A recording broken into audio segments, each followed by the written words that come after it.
Hey folks, welcome back to the channel. On August 31st, 2023, a devastating fire engulfed the 5-story Usindiso building at 80 Albert Street in Johannesburg CBD, resulting in the deaths of 77 people and injuring 88 others.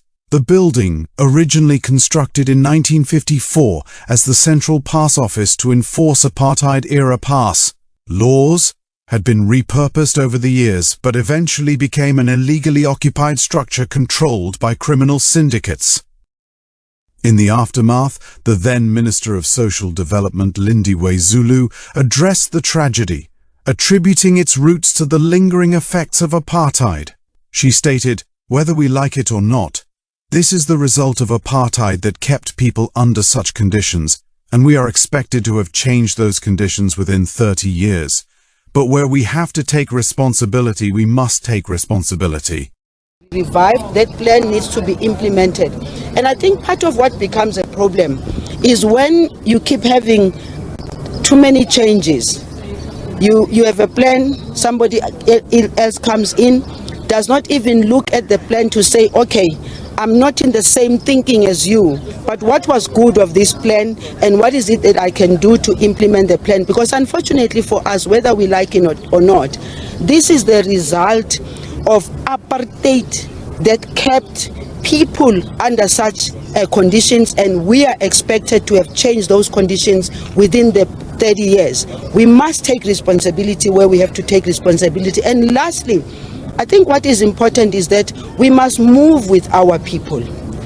Our people must also have an appreciation that when there is somebody who is taking rent from you and not bothered about the state of affairs, that is a very big problem. So I lived in Hillbrow, I lived in Berea, and if there's one thing we were very sure of is that you know who you're paying your rent to, you know who you have to talk to when there's no water, when there's no electricity. And right now we have people who are taking advantage of desperate citizens, but also desperate foreign nationals who are here, who all they want is just to make a living. That's all they want to do. And those who are taking advantage of them, I think the law must take its course on them. And there we go with the national blame game. Before we dive in, smash that subscribe button, hit the bell, and if you're feeling generous, join the channel membership or drop a super thanks. Oh, and let those ads play. 30 seconds of your time keeps this channel alive. Let's get into it. Let's talk about South Africa's favorite pastime, the blame game. You know the drill. Every failing economy, every corrupt politician, every pothole on the N1. Somehow, it's always the fault of apartheid, colonialism, white monopoly capital, or, my personal favorite, white people as a collective. Never mind that apartheid ended 31 years ago. Never mind that the ANC has ruled unchecked since 1994, turning a resource-rich nation into a case study in mismanagement. But sure, let's keep pointing fingers at the 7% of the population, white South Africans, who are just trying to survive in a country that treats them as perpetual villains. Let's start with some inconvenient facts. South Africa's unemployment rate? A staggering 32.9% in 2025, with black South Africans disproportionately affected at 37%. But wait, white unemployment sits at a cozy 7.2%. Why? Because while the ANC was busy looting billions in state capture scandals, white South Africans were doing what they've always done, working, building businesses, paying taxes. But hey, why acknowledge that when you can just scream apartheid into the void? Ah, apartheid. The ultimate get-out-of-jail-free card for the ANC. Yes, apartheid was evil. Yes, it stripped black South Africans of land, dignity and opportunity. But here's a radical thought. 30 years is enough time to start fixing things. Instead, the ANC handed out tenders to cronies, let infrastructure crumble, and watched as 64% of black South Africans languished below the poverty line. But no, let's blame Jan van Riebeek's ghost for all of it. Because holding a mirror to the ANC's incompetence is just too hard. And then there's white monopoly capital, a term so vague it could mean anything from a mom-and-pop bakery in Pretoria to a mining conglomerate. Let's break this down. The top 1% of South Africans own 50% of the wealth, and yes, many are white. But here's the kicker. Most white South Africans aren't oligarchs. They're teachers, nurses, farmers, people who've watched their communities targeted in farm attacks. About 49 murders in the 2023 to 24 financial year alone. But sure, let's pretend every white person is a cartoon villain twirling a mustache atop a pile of gold. The Gini coefficient? 0.63.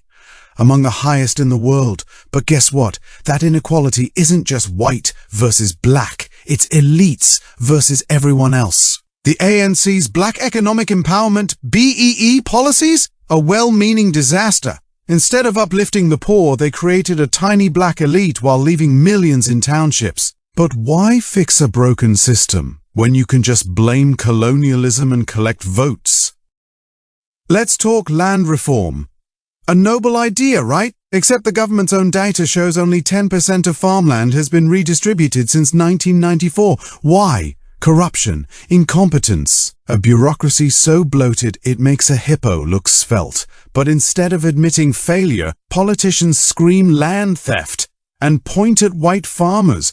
The same farmers keeping this country fed. Meanwhile, Zimbabwe's land reform disaster, which collapsed agriculture and sparked hyperinflation, is right next door. But hey, let's repeat that mistake. What could go wrong? Education?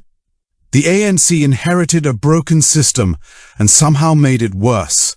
While black students in township schools battle overcrowded classrooms and no textbooks, the government spends 24.4% of the budget on education, with little to show for it.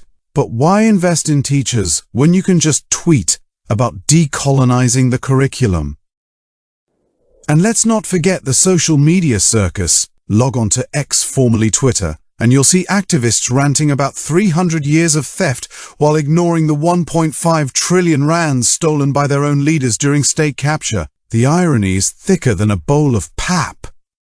But here's the real tragedy. The blame game works. It distracts from the ANC's failures. It fuels racial division.